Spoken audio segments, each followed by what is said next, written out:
Après l'effondrement du Troisième Reich, les femmes qui faisaient partie des SS ont connu des destins variés, allant de la détention au procès public qui les ont exposées comme des éléments clés de l'appareil nazi. Parmi celles qui ont été jugées, moins de 100 ont fait face à des peines significatives, et seule une petite minorité a été exécutée. Beaucoup d'autres sont retournées à la vie civile sous un manteau d'anonymat, cachant leur passé au milieu du chaos de l'après-guerre. Irma Grese a été exécutée le 13 décembre 1945 pour sa cruauté en tant que gardienne à Auschwitz et Bergen-Belsen, ayant été condamnée à l'âge de 22 ans après le procès de Bergen-Belsen. Sur l'échafaud, Grese est resté défiant jusqu'à la fin, ce qui a impressionné même le bourreau britannique Albert Pierrepoint, qui a commenté sa sérénité et son absence de remords. Ses derniers mots avant d'être pendu furent simples mais glacials. Schnell, exigeant que le processus se termine immédiatement. Les dames de fer, les gardiennes des camps nazis. On recherche des travailleuses en bonne santé, âgées de 20 à 40 ans, pour une base militaire, indiquait une annonce d'emploi publiée dans un journal allemand en 1944. De bons salaires sont promis, ainsi que la nourriture, le logement et les vêtements gratuits. Ce qui n'était pas mentionné, c'est que les vêtements seraient un uniforme des SS et que le site militaire était en réalité les brutaux camps de concentration. Là vivaient les gardiennes féminines, certaines avec leurs enfants. Mais depuis leur dortoir, au lieu de voir de charmants paysages, elles observaient des groupes de prisonniers enchaînés et les cheminées des chambres à gaz. Beaucoup de ces jeunes femmes venaient de familles pauvres, avaient quitté l'école tôt et disposaient de peu d'opportunités professionnelles. Travailler dans un camp de concentration signifiait un salaire plus élevé, un logement confortable et une indépendance économique. C'était plus attrayant que de travailler dans une usine, disaient les jeunes Aryennes. Beaucoup d'entre elles avaient été endoctrinées dès leur plus jeune âge dans des groupes de jeunesse nazis et croyaient en l'idéologie d'Hitler. Elles avaient le sentiment de soutenir la société en agissant contre ses ennemis. Environ 3500 femmes ont travaillé comme gardiennes dans les camps de concentration nazis et toutes ont commencé à Ravensbrück. Nombre d'entre elles ont ensuite été envoyées dans des camps d'extermination comme Auschwitz-Birkenau ou Bergen-Belsen, où elles sont devenues aussi redoutées et infâmes que les hommes des SS. L'uniforme leur conférait un immense pouvoir sur les prisonniers, et même sur d'autres Allemands. Ravensbrück fut le plus grand camp de concentration exclusivement réservé aux femmes sous l'Allemagne nazie. Plus de 120 000 femmes de toute l'Europe y ont été emprisonnées. Beaucoup étaient des combattantes de la résistance ou des opposantes politiques. D'autres étaient considérées comme inadaptées à la société nazie, des juives, des lesbiennes, des travailleuses du sexe ou des femmes sans domicile. Au moins 30 000 femmes y ont trouvé la mort. Certaines ont été gazées ou pendues, d'autres sont mortes de faim, de maladie, ou ont été forcées de travailler jusqu'à l'épuisement fatal. De nombreuses gardiennes les ont traitées avec une brutalité extrême. Elles les ont battues, torturées ou assassinées. Les prisonnières leur avaient donné des surnoms tels que Brigida la sanguinaire, la chienne de Buchenwald ou encore l'ange d'Auschwitz, en référence à la belle Irma Grese, une jeune femme blonde et attirante, reconnue coupable de sinistres assassinats et condamnée à mort par pendaison. Le cliché de la femme blonde et sadique en uniforme SS est ensuite devenu une figure de culte sexualisée dans les films et les bandes dessinées. Mais parmi les milliers de femmes qui ont travaillé comme gardiennes des SS, seulement 77 ont été traduites en justice et très peu ont été condamnées. Une femme, Herta Botte, a été emprisonnée pour d'horribles actes de violence, mais elle a été graciée par les Britanniques après seulement quelques années de détention. Dans une interview peu avant sa mort, loin de montrer des remords, elle a revendiqué ses actes, tout comme la sinistre Ilse Koch, qui s'est donné la mort en rejetant toute culpabilité pour ses crimes macabres. Les archives montrent que certains nouveaux recrues ont quitté les camps de concentration dès qu'ils ont compris ce que le travail impliquait. Ils ont été autorisés à partir sans subir de conséquences négatives. Mais beaucoup d'autres ont choisi de rester parce qu'ils avaient besoin de travailler ou simplement parce qu'ils y prenaient plaisir. Dans cette vidéo, nous parlerons de ce deuxième cas. Parfois, les femmes sont représentées comme des victimes exploitées, parfois comme des monstres sadiques. La vérité est plus effrayante. Elles n'étaient pas des monstres extraordinaires, mais des femmes ordinaires qui ont fini par commettre des actes monstrueux. Cependant, il y eut aussi quelques exceptions qui surent revendiquer la tendresse féminine au milieu d'une telle cruauté. Brigida la Sanguinaria, l'assassine d'enfants, Hildegard Leichert. Son extrême brutalité et la férocité de ses attaques lui ont valu le surnom de la Tigresse, bien que d'autres prisonniers aient préféré l'appeler Brigida la Sanguinaire.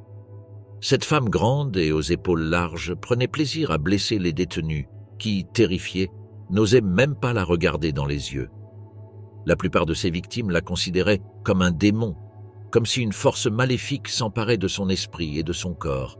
Même l'expression de son visage changeait lorsqu'elle ressentait ce besoin violent de frapper et de tuer. Cette gardienne fut le fléau sadique des camps de concentration nazis comme Majdanek ou Auschwitz. Mais après sa libération, la surprise fut qu'elle devint un agent espion de la CIA. Hildegard Martha Leichert est née le 20 janvier 1920 à Berlin. Lorsque les nazis ont lancé leur machine d'extermination, Leichert travaillait comme infirmière et, sans avoir milité un seul jour au sein du Parti national-socialiste des travailleurs allemands, elle s'est engagée volontairement comme gardienne dans le camp de concentration féminin de Majdanek. Sa brutalité lui valut rapidement le surnom de « la Tigresse » et, plus tard, celui de Brigida la Sanguinaire. Son ascension nazie fulgurante l'amena jusqu'au centre d'extermination d'Auschwitz, d'où elle s'enfuit en 1944 pour éviter de tomber entre les mains des Soviétiques. Quand elle parlait aux hommes des SS ou à ses camarades, elle était charmante et très amusante. Mais quand elle nous parlait et nous frappait, son visage était horrible. Ce visage n'était pas celui d'une femme, témoignait un survivant de Majdanek. Elle aimait torturer les Juives jusqu'à ce que le sang transforme l'endroit en une boucherie. Sa collègue SS, Christa Roy, la qualifiait de chienne sadique et brutale, racontant qu'elle s'amusait à manier son fouet, frappant encore et encore le dos et la poitrine des détenus. Bien qu'elle fût mère de plusieurs enfants, elle n'a jamais laissé son instinct maternel interférer avec sa soif effrayante de violence, au point qu'elle torturait les femmes enceintes et assassinait des enfants de sang-froid. Dans le camp de Majdanek, elle est allée jusqu'à gazer des groupes de plus de 100 petits-enfants.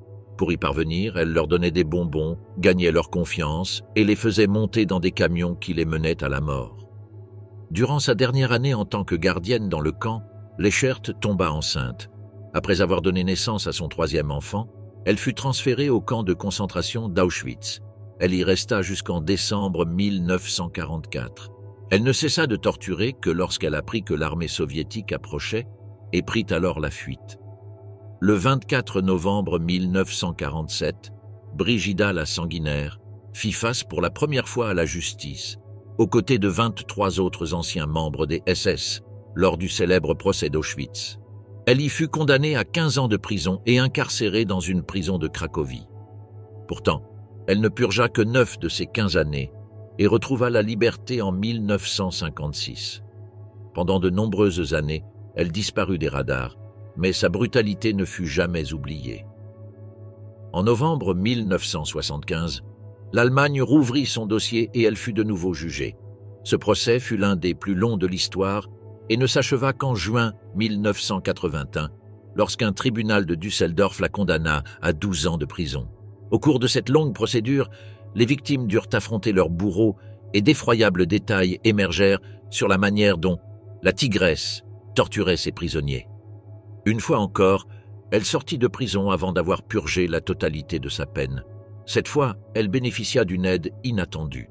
Selon l'hebdomadaire allemand Der Spiegel, Brigida la Sanguinaire était devenue espionne, à la fois pour la CIA américaine et pour le service fédéral de renseignement allemand. Elle fut recrutée pour lutter contre l'ancienne Union soviétique, prouvant ainsi qu'après la Seconde Guerre mondiale, les services secrets des pays occidentaux n'avaient pas seulement recruté d'anciens criminels nazis masculins, mais aussi des femmes. Hildegard Leichert mourut en liberté en 1995, à l'âge de 75 ans. La belle mort, Irma Grese, l'ange d'Auschwitz. Mais toutes les gardiennes des camps nazis n'étaient pas d'horribles femmes bavaroises. Il y eut aussi une jeune femme aussi belle que brutale qui entra dans l'histoire sous le nom de l'ange d'Auschwitz. Irma Ilse Ida Grese est née en 1923 au sein d'une famille désunie. À 15 ans, 2 ans après la mort de sa mère, Irma décida d'abandonner ses études, se sentant démotivée. La jeune fille travailla dans une laiterie, dans une ferme et dans un hôpital, où elle étudia l'infirmerie sans parvenir à obtenir son diplôme. Elle travailla ensuite comme femme de ménage dans une clinique de Hohenlycken, où elle rencontra le docteur Karl Gebhardt, qui, des années plus tard, fut accusé d'avoir réalisé des expériences chirurgicales sur des prisonniers des camps de Ravensbrück et d'Auschwitz, et jugé à Nuremberg. Gebhardt s'intéressa à la jeune femme et l'encouragea à ne pas abandonner. S'il y avait un trait caractéristique d'Irma Grese qu'elle sut exploiter à la perfection, c'était son exceptionnelle beauté physique. Irma était blonde, aux yeux clairs et d'une douceur apparente. Son visage cachait pourtant une personnalité sombre et sinistre qui glaçait le sang de ceux qui l'approchaient. Beaucoup l'admiraient comme une actrice de cinéma. La jeune femme était très vaniteuse et coquette, et son armoire était remplie de robes issues des maisons les plus prestigieuses de Paris, Vienne, Prague, Amsterdam et Bucarest. Elle exerçait un tel impact que d'autres nazis, et même les prisonniers, la fixaient pendant des heures. En mars 1942, après une première tentative infructueuse et à l'âge de 18 ans, Irma Grese parvint finalement à entrer comme volontaire dans le camp de Ravensbrück. C'est là que débuta sa carrière au sein du nazisme. Ravensbrück, conçu pour accueillir 20 000 prisonnières, devint son nouveau foyer. En plus d'y occuper des fonctions administratives, elle s'y familiarisa avec les durs travaux pratiqués dans l'enceinte du camp. C'est là que se formait tout le personnel féminin, soit près de 3500 femmes, avant d'être envoyées superviser d'autres camps. Ravensbrück vit émerger des gardiennes aussi sadiques qu'Ilse Koch, Hildegarde Neumann, Dorothea Binz ou Maria Mandel. Après cette période d'apprentissage, en mars 1943, Grese fut transférée à Auschwitz et affectée à Birkenau, où elle s'occupa dans un premier temps du contrôle des provisions, de la gestion du courrier et du commandement de l'unité de voirie. Elle n'avait pas encore 20 ans et sa carrière était en plein essor. À l'automne de cette même année, Grese fut promue superviseuse au sein des SS, devenant ainsi la deuxième femme la plus haut gradée du camp après Maria Mandel.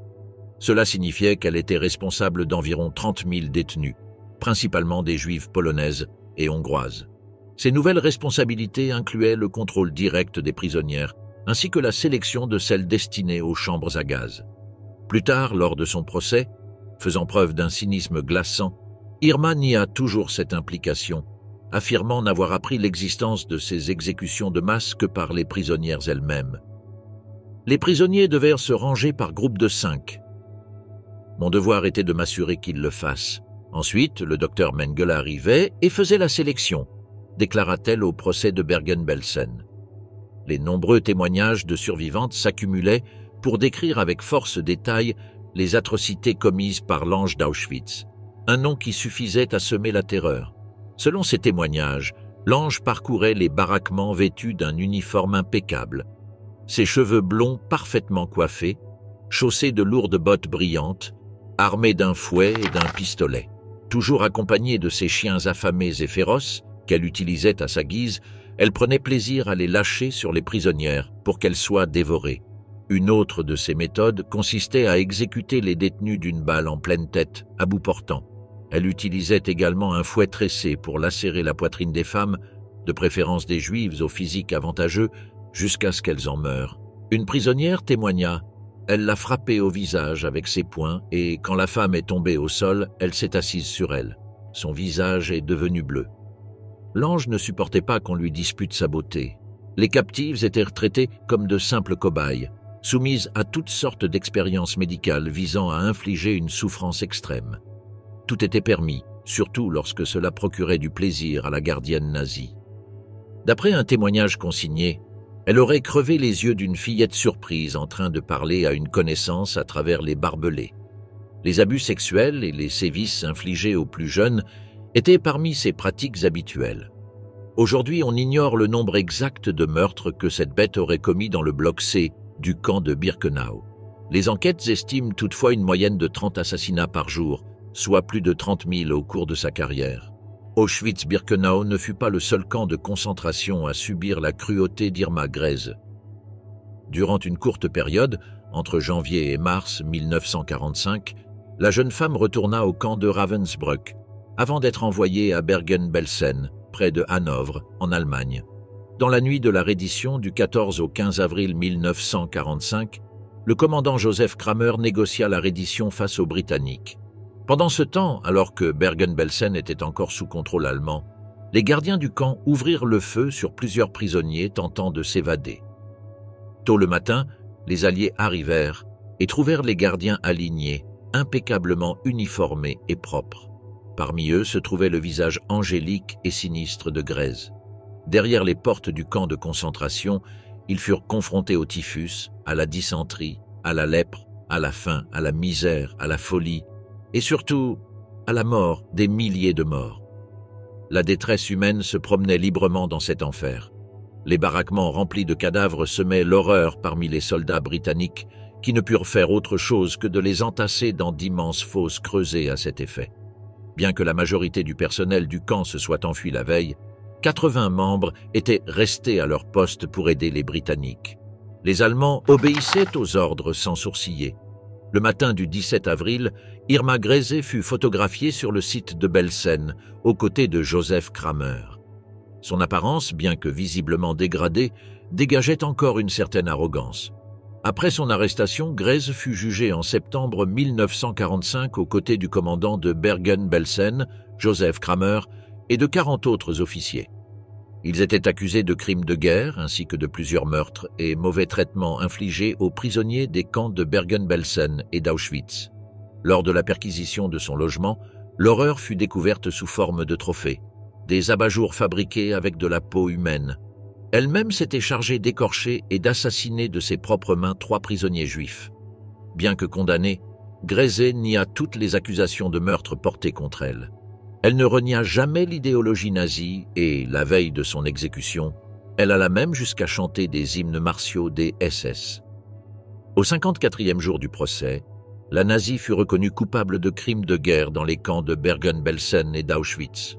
Selon le tribunal, bien qu'elle fût responsable du bien-être des prisonniers, elle avait violé les lois et coutumes en temps de guerre et avait participé à des mauvais traitements entraînant la mort de plusieurs d'entre eux. Irma Grese, l'ange d'Auschwitz, fut condamnée à mourir par pendaison à l'âge de 22 ans. Ses dernières paroles, après qu'on eut passé la corde autour de son cou, furent « Que ce soit rapide ». Bâton et pistolet. Herta Both, la sadique de Stutthof.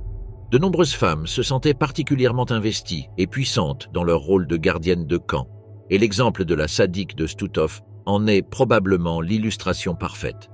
Herta Both était une ancienne infirmière qui travailla comme gardienne dans les camps de Stutthof, Ravensbrück et Bergen-Belsen. C'était une superviseuse impitoyable et arrogante qui faisait irruption dans les baraquements en poussant des cris théâtraux et sinistres pour terroriser les prisonnières dès qu'elles ne réalisaient pas correctement leur tâche, qu'il s'agisse de laver la vaisselle ou même de faire leur lit. Si ces corvées n'étaient pas exécutées avec le soin requis, Both punissait physiquement ses victimes, prenant plaisir à les intimider, les tourmenter et les humilier. Si la majorité des gardiennes SS étaient à peine alphabétisées, Both se démarquait non seulement par son travail précoce, mais aussi par son intérêt particulier pour aider autrui.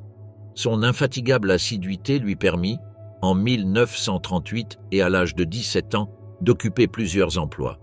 D'une part, elle aidait son père dans la petite scierie qu'il possédait dans son village natal, et d'autre part, elle travaillait temporairement dans des usines tout en exerçant comme infirmière dans un hôpital industriel. Son comportement envers les autres était pratiquement exemplaire. Pourtant, cela changea rapidement. En 1939, la jeune femme s'engagea dans la Ligue des femmes allemandes, l'organisation féminine du Parti national-socialiste.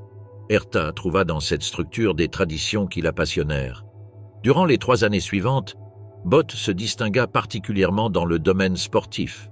Son énergie et sa vitalité impressionnèrent tant ses supérieurs qu'en septembre 1942, elle fut recrutée comme gardienne au camp de concentration de Ravensbrück. Pendant 4 semaines, elle y fut formée pour intégrer le personnel de surveillance du camp, où elle fit la connaissance d'Irma Grese et de Dorothea Binz, avec lesquelles elle partagea par la suite ses exactions inhumaines, ses supplices sanglants et ses atrocités perverses. Après 30 jours à Ravensbrück, la jeune Allemande entama sa sinistre carrière de gardienne dans son premier poste, le camp de concentration de Stutthof. Ce camp, construit par le régime nazi hors de ses frontières, avait d'abord été un centre d'internement civil administré par la police secrète allemande, mais en janvier 1942, il fut transformé en camp de concentration à part entière.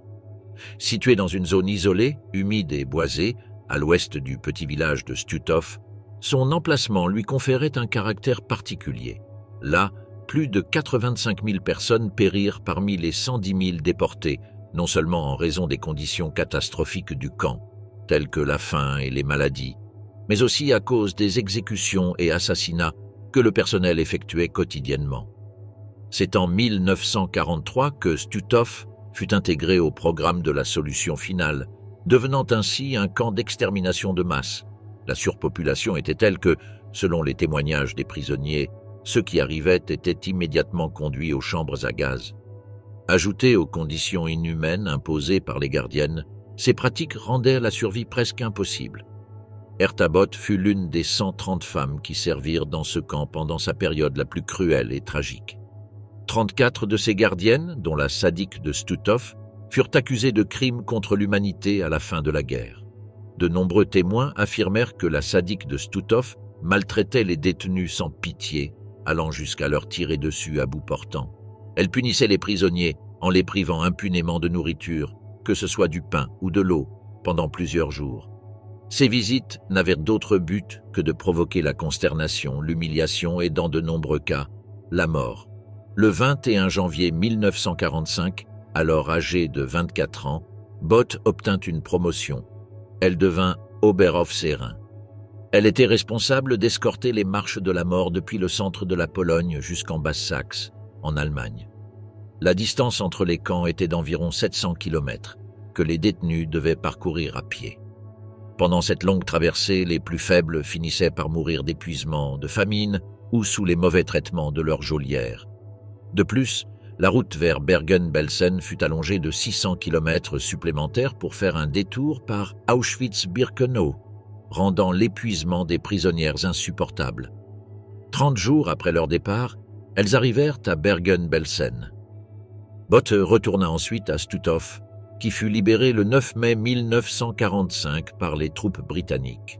À leur arrivée, elles découvrirent plus de 10 000 cadavres entassés à ciel ouvert.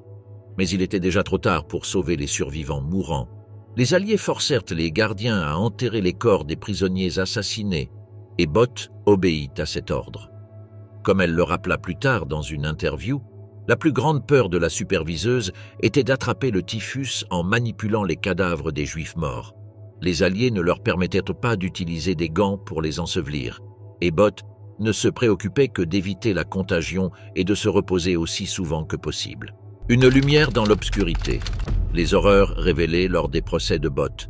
Lors du procès de Belsen, tenu le 17 septembre 1945, les témoignages sur les actes de Both commencèrent à émerger, révélant de nombreuses atrocités. L'un des premiers à prendre la parole fut Wilhelm Grunwald, un survivant tchèque de 17 ans. Après avoir identifié Both sur une photographie, il raconta l'un des meurtres qu'elle avait commis sous ses yeux. « J'ai vu plusieurs détenus très faibles transporter un récipient de nourriture depuis la cuisine jusqu'au bloc. Comme il était plein et très lourd, les femmes l'ont posé au sol pour se reposer. J'ai vu Both tirer sur les 2 prisonnières avec son pistolet.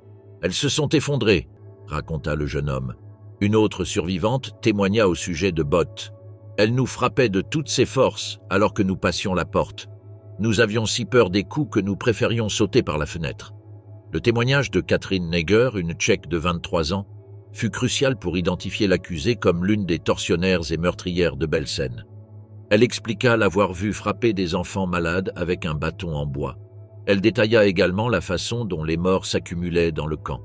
Les nazis lui avaient confié la tâche de recenser le nombre de détenus qui mouraient chaque jour. De janvier à fin mars 1945, Neger comptabilisa 349 décès, soit environ 20 morts par jour. Un chiffre loin d'être exact, car tous les décès n'étaient pas signalés, et la majorité des corps étaient simplement entassés à l'extérieur. Au total, la jeune Tchèque affirma que près de 900 femmes de son groupe avaient péri durant cette période. Un autre témoignage accusa également Both d'être responsable des passages à tabac avec un bâton lourd. Luba Trzinska, une juive russe arrêtée et envoyée à Belsen, décrivit les mauvais traitements constants infligés aux prisonnières, notamment ceux perpétrés par la sadique de Stutov. Le 17 novembre 1945, la Cour rendit son verdict. Ertabot fut reconnu coupable de crimes de guerre à Bergen-Belsen pour avoir maltraité certains prisonniers sous sa garde, entraînant même la mort de plusieurs d'entre eux. Sa peine fut de 10 ans de prison, une sentence relativement clémente comparée à d'autres camarades comme Maria Mandel ou Irma Grez, qui furent exécutés. Après 6 ans passés à la prison de Celle, Bott fut libéré à titre de clémence par le gouvernement britannique. Son bon comportement, ainsi que la bienveillance des Anglais, lui permirent de laisser derrière elle son passé et de commencer une nouvelle vie, loin des nazis. Nous étions le 22 décembre 1951. Certains rapports indiquent que la sadique de Stutov réussit à se marier et prit le nom de l'Ange. Un moyen efficace de mettre une distance avec son passé et d'effacer son identité d'autrefois. Ainsi, personne ne la reconnaîtrait. Personne ne saurait qui elle était, ce qu'elle avait fait pendant la guerre, ni pourquoi elle avait été emprisonnée. On peut dire qu'elle atteignit son objectif. Minimiser sa responsabilité en prétendant que seuls les hommes étaient les rouages du Führer. Les seuls à donner les ordres. À 79 ans, depuis sa résidence dans une modeste communauté du nord-ouest de l'Allemagne, Herta Bott accorda une interview dans laquelle, interrogée sur ses actes sinistres, elle répondit « Que voulez-vous dire? Que j'ai commis une erreur? Non, je ne suis pas sûre de ce que je devrais répondre. Ai-je commis une erreur? Non, l'erreur c'était le camp de concentration. Mais je devais le faire, sinon ils m'auraient mise là-bas. C'était bien là mon erreur. » Après la chute du nazisme, elle vécut recluse, dans le silence, sans chercher à attirer l'attention, ni même à se souvenir. Et lorsqu'elle le fit, avec ses sinistres déclarations, la plaie de l'Holocauste se rouvrit. Toute cette pantomime exagérée durant son procès lui avait permis de recouvrer la liberté, mais non le repentir. Jusqu'à ce jour, son nom reste synonyme d'infamie. La sinistre déesse du vice, Ilse Koch, la chienne de Buchenwald. Margaret Ilse Köhler était née en 1906 à Dresde. Après la Première Guerre mondiale, comme la grande majorité des Allemands, elle dut gagner sa vie tant bien que mal en pleine crise économique. Elle travailla comme employée dans des usines et divers commerces, jusqu'à ce qu'en 1932, comme tant d'autres, elle adhère au Parti national-socialiste. Cette affiliation précoce lui apporta des avantages. Lorsque les nazis arrivèrent au pouvoir, sa situation s'améliora. Quelques années plus tard, on lui obtint un poste administratif à Sachsenhausen, l'un des premiers camps de concentration. Heinrich Himmler la trouva plutôt charmante et séduisante et lui présenta Karl Otto Koch, le responsable du camp. Il leur recommanda, en usant de son autorité, de devenir un couple. Ils obéirent et peu après se marièrent. Elle devint alors Ilse Koch, la secrétaire et première dame du camp de concentration. Karl Otto Koch était un homme ambitieux et sans scrupules. Pour lui, aucune limite n'existait. Son pouvoir lui permettait d'agir sans avoir à rendre de compte. La folie de Hitler et de ses hommes fit que les camps se multiplièrent et que l'extermination s'intensifia. Koch fut nommé commandant de Buchenwald quelques années avant le début de la guerre. Il y imposa son arbitraire, contrôlant chaque recoin du camp. Près de 250 000 prisonniers passèrent par Buchenwald, et on estime qu'au moins 25% d'entre eux furent assassinés. Buchenwald ne disposait pas de chambres à gaz, mais les décès dus à la faim, aux maladies, aux sévices des gardes et aux abus arbitraires des autorités étaient quotidiens et massifs. Koch et son épouse aimaient le luxe. Ils firent construire une somptueuse demeure, meublée et décorée avec les plus belles pièces d'art et les plus précieux objets pillés aux familles juives. La mégalomanie du couple atteignit un paroxysme avec la création d'un zoo à l'intérieur du camp, où ils firent venir des espèces exotiques du monde entier, tant animales que végétales. Mais Ilse Koch était bien plus que l'épouse du commandant du camp. Les femmes des commandants de camp restaient habituellement dans leur maison, s'occupant de leurs enfants et tentant de maintenir une illusion de normalité. Mais Ilse était différente. Elle refusait un rôle passif et adorait se faire remarquer. Elle parcourait le camp avec son arrogance énergique et sa chevelure rousse, donnant des ordres sans relâche. Sa simple présence inspirait une terreur justifiée, car la première dame de Buchenwald était impitoyable. Lors des procès ultérieurs, Certains témoins la décrivirent aussi comme une nymphomane, affirmant que son besoin de sexe était constant. De nombreux témoignages, y compris ceux de soldats allemands et d'officiers SS, affirmèrent que dans la résidence du couple, elle organisait de macabres orgies. Il se sélectionnait personnellement les participants dans le village voisin, parmi les officiers et soldats sous le commandement de son mari, ainsi que parmi leurs épouses. Mais ces témoignages ne se limitaient pas à sa vie privée. Il rapportait aussi qu'il se forçait les prisonniers du camp à avoir des rapports sexuels, uniquement pour satisfaire ses penchants voyeuristes ou simplement pour tromper son ennui. Ceux qui ne parvenaient pas à performer étaient ridiculisés, voire battus. Nul n'avait le droit de la regarder dans les yeux, ni de la contredire. Quiconque osait le faire était fusillé sur le champ. D'autres récits affirmaient qu'elle s'amusait à caresser les prisonniers ou à leur exhiber sa poitrine, et que ceux qui ne réagissaient pas étaient sévèrement punis. Cette façon d'être lui valut les surnoms de « la chienne de Buchenwald » ou « la sorcière rouge » en raison de son attitude et de la couleur de ses cheveux. Ilse-Koch administrait elle-même des coups de fouet et soumettait les détenus à divers supplices lorsqu'ils ne se plièrent pas à ses caprices. Elle portait à la taille une sorte de matraque dont l'extrémité était garnie de plusieurs lames de rasoir. On raconte que l'un de ses jeux favoris consistait à enfermer une vingtaine de prisonniers dans un enclos avant d'y lâcher plusieurs chiens sauvages.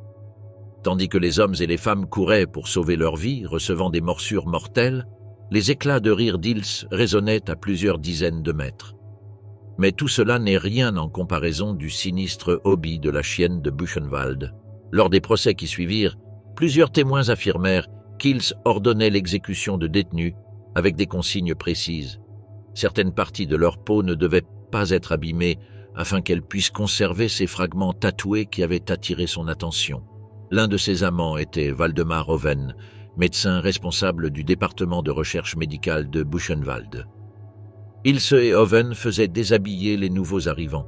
Ceux dont les tatouages étaient les plus saisissants étaient extraits de la file et exécutés d'une balle dans la nuque afin de ne pas endommager leur peau. À Buchenwald, plusieurs plaques de peau humaine tatouées furent découvertes. On retrouva également des abat-jours confectionnés avec de la peau, bien qu'il ne fût jamais prouvé de manière formelle qu'ils provenaient des corps des prisonniers. Lors des procès auxquels elle fut soumise, il se fut systématiquement acquitté de ces accusations faute de preuves suffisantes. Les excès du couple Koch à Buchenwald devinrent si flagrants qu'ils finirent par provoquer du rejet au sein même du régime nazi. Le luxe dans lequel ils vivaient alimentait les commérages parmi les hauts officiers. La mort de 2 médecins de Buchenwald entraîna une enquête interne. Karl Otto Koch prétendit qu'il s'agissait d'infiltrés qui, une fois démasqués, avaient tenté de s'enfuir avant d'être abattus par ces hommes. Mais l'enquête révéla une toute autre vérité. Ces médecins avaient traité Koch pour une syphilis, et celui-ci les avait éliminés afin qu'il ne divulgue pas son secret. Les orgies du couple les exposaient aux maladies, avec le risque de contaminer d'autres membres du parti, ce qui était strictement interdit par Hitler. Mais ni cet épisode, ni leur vol, ni leurs assassinats et sévices n'eurent raison de leur carrière. Himmler, leur protecteur, envoya Karl Otto Koch prendre la direction du camp de Majdanek. Il avait besoin d'un homme implacable sur place. Mais Ilse ne suivit pas son mari. Elle continua de vivre dans sa somptueuse demeure à Buchenwald, se comportant comme si aucune autre loi que ses caprices n'existait. La fin du cauchemar, la chute de Karl Otto et d'Ilse Koch. Quelques mois plus tard, dans une tentative d'étouffer auprès des autorités une fuite massive de prisonniers de guerre soviétiques, Karl Otto Koch ordonna un massacre qui ne fit que révéler son incompétence et son manque total de contrôle. Il fut alors démis de ses fonctions et envoyé à un poste administratif à Berlin. Mais peu de temps après, il fut renvoyé une fois de plus à Buchenwald. À son retour, il se comporta comme à son habitude. Sa chute fut scellée par la visite de son protecteur, Himmler. Le haut dignitaire constata qu'alors que l'Allemagne s'effondrait, les Koch continuèrent de vivre dans un luxe ostentatoire. Il devint alors aisé pour le parti de les accuser de plusieurs crimes, notamment détournement de fonds, immoralité et vol. Même l'imminente défaite du Troisième Reich ne sauva pas Karl Otto Koch. Il fut jugé au sein même du camp de concentration. Condamné à mort et exécuté début avril 1945, seulement une semaine avant la libération de Buchenwald par les Alliés. Ilse, cependant, échappa à toute condamnation et parvint à fuir avant l'arrivée de l'ennemi. Elle se réfugia à l'ouest de Berlin, hors de portée des Soviétiques. Les procès et la mascarade judiciaire. Après son arrestation, à la fin de la guerre, les preuves des atrocités commises à Buchenwald submergèrent les juges. Elle fut jugée lors des procès de Dachau aux côtés d'autres femmes. Elle fut condamnée à la prison à perpétuité, échappant à la peine de mort parce qu'elle était enceinte. L'identité du père restait inconnue, et ses accusateurs suspectaient qu'elle s'était volontairement fait engrosser pour éviter la potence. À la naissance du bébé, un garçon, il fut immédiatement placé en adoption. Une libération controversée et un nouveau procès. Mais peu de temps après, le général Lucius Clay, gouverneur de la zone américaine en Allemagne, réduisit sa peine à seulement 4 ans de prison. En 1951, elle fut de nouveau arrêtée et jugée, cette fois pour des crimes commis contre des citoyens allemands. Ce procès attira une immense attention médiatique. Bien que l'horreur du nazisme ait déjà été largement documentée, le cas d'Ilse Koch ajoutait de nouveaux éléments. L'accusée était une femme. Des composantes sexuelles sinistres étaient en jeu. Le sadisme et les rumeurs d'utilisation de peau humaine ajoutaient à la fascination morbide de la presse. Quelqu'un alla jusqu'à l'accuser d'être responsable de 5000 des 56 000 morts de Buchenwald. Un médecin tchèque, envoyé à Buchenwald par la Gestapo, déclara au tribunal « Les médecins nazis du camp étaient très intéressés par la peau humaine. Ils se les encourageaient constamment à poursuivre leurs expériences et leurs procédures. Ils prélevaient la peau, la traitaient chimiquement et la laissaient sécher au soleil. En passant près des installations, on pouvait les voir. Ces fragments de peau servaient à fabriquer des gants, des portefeuilles, des abat-jours et même des couvertures de livres. Les peaux tatouées étaient particulièrement prisées. Les victimes ne pouvaient pas être allemandes. Elles étaient principalement soviétiques, polonaises et tziganes. Pour obtenir une peau intacte, les corps des détenus affaiblis par la famine et les sévices ne convenaient pas. Il s'ordonnait donc d'exécuter des prisonniers fraîchement arrivés, s'assurant ainsi de prélever une peau en parfait état. Un procès chaotique. Tout au long du procès, Koch multiplia les crises de panique et d'hystérie.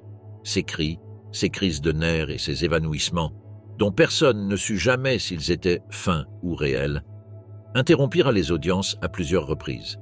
Par moments, alors que les survivants livraient leurs témoignages, Ilse Koch se levait et hurlait « Oui, je suis coupable. Je suis responsable de tout. Je suis une pécheresse. » Ces interruptions incessantes retardèrent le procès, si bien que le tribunal lui permit de suivre une grande partie des audiences depuis sa cellule. Le verdict et la chute finale d'Ilse Koch. La lecture de la sentence fut brève. Elle fut condamnée à la prison à perpétuité. Les spectateurs présents dans la salle, ainsi que ceux massés dans la rue, réagirent avec indignation. Il y eut même une crainte de révolte populaire.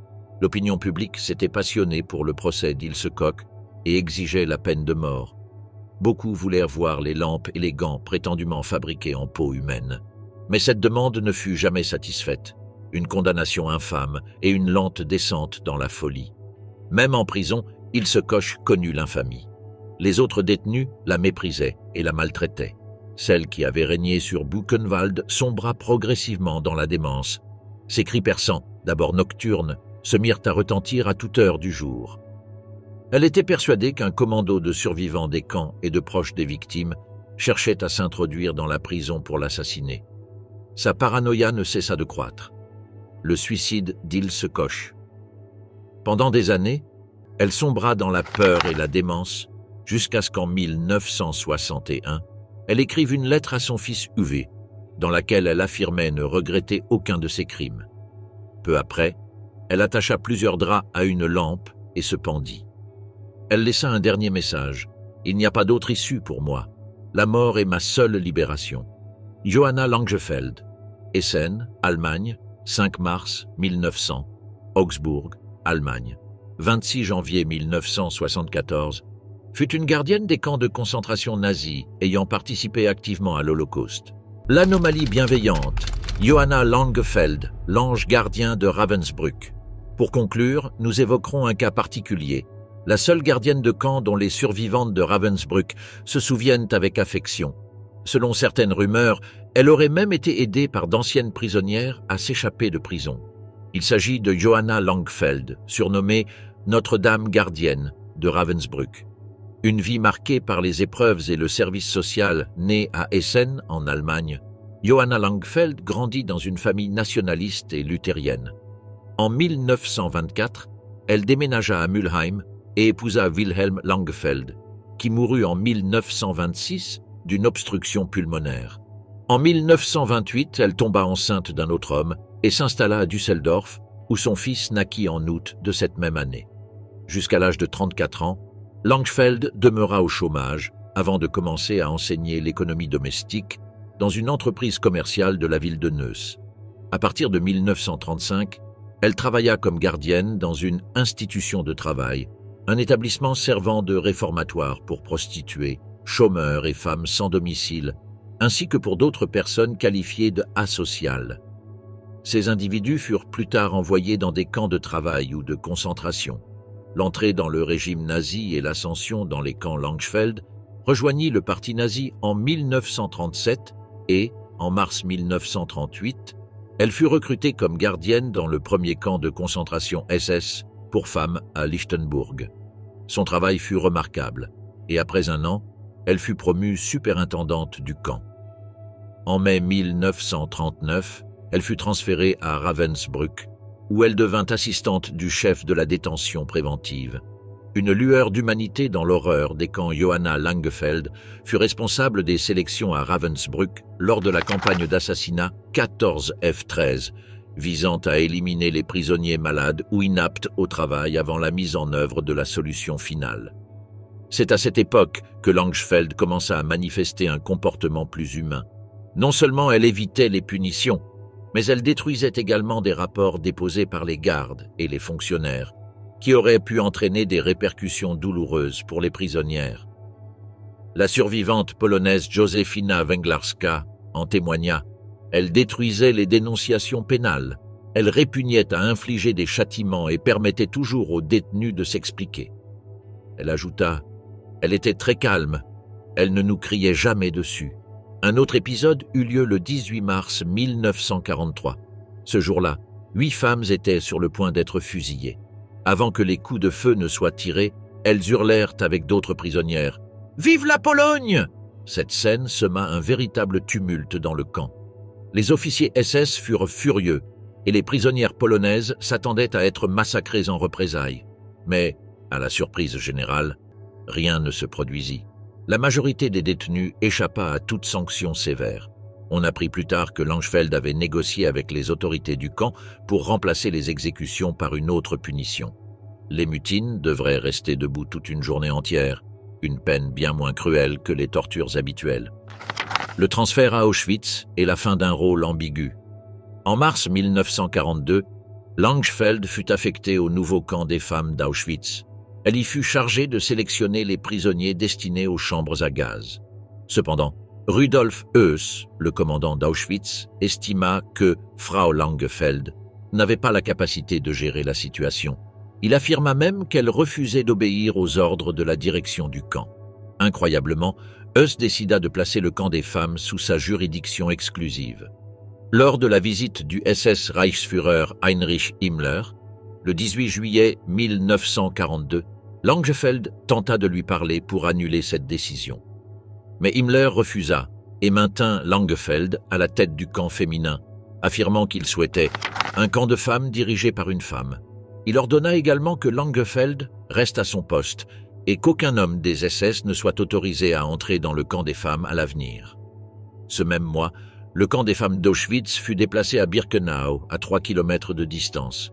2 semaines plus tard, Langfeld se blessa au ménisque et dut subir une opération du cartilage au sanatorium SS de Hohenlychen, près de Ravensbrück. Pendant sa convalescence, elle convainquit ses supérieurs de la transférer de nouveau à Ravensbrück, où elle se sentait plus à l'aise.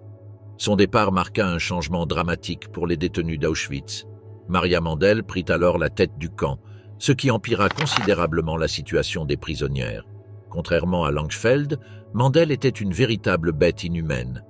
Un retour à Ravensbrück et une chute brutale. De retour à Ravensbrück, Langfeld fit preuve d'un comportement encore plus compatissant envers les prisonnières. Margaret Buber-Neumann, une prisonnière communiste qui devint son assistante, témoigna que Langefeld fut destitué pour avoir manifesté trop de sympathie envers les prisonnières polonaises. Elle fut séparée de son fils et arrêtée à Breslau, où un tribunal SS prépara un procès contre elle. Mais elle ne fut jamais jugée, le régime nazi s'effondrant avant. Le 20 décembre 1945, les forces américaines l'arrêtèrent. En septembre 1946, elle fut extradée vers la Pologne, où la justice polonaise préparait un procès à Cracovie contre le personnel SS d'Auschwitz. Une évasion énigmatique et une disparition. Le 23 décembre 1946, Johanna Langefeld fut envoyée nettoyer des appartements destinés à loger les nouveaux employés de la prison. Elle ne revint jamais. Selon des témoignages ultérieurs, elle aurait été aidée à s'évader par d'anciennes prisonnières polonaises de Ravensbrück, qui la respectaient pour son comportement durant la guerre. Johanna Moskowska-Penson, une survivante du camp, déclara « Les femmes de Cracovie connaissaient bien la ville. Elles savaient à qui demander de l'aide. Elles ont très certainement soudoyé les gardes. C'est pour cela que personne ne l'a arrêtée quand elle est partie. Sinon, son évasion aurait été impossible. » Ce qui est certain, c'est qu'après son évasion, Langefeld se cacha un temps dans un monastère de la région et travailla comme assistante dans un foyer privé. En 1957, elle retourna illégalement en Allemagne, s'installant chez sa sœur à Munich. Langefeld mourut en liberté à l'âge de 73 ans, restant l'une des rares anciennes nazies dont les prisonnières se souviennent avec une certaine bienveillance. Merci d'avoir suivi cette vidéo jusqu'au bout. Si notre contenu vous a plu, n'oubliez pas de vous abonner à notre chaîne. À bientôt pour une prochaine vidéo.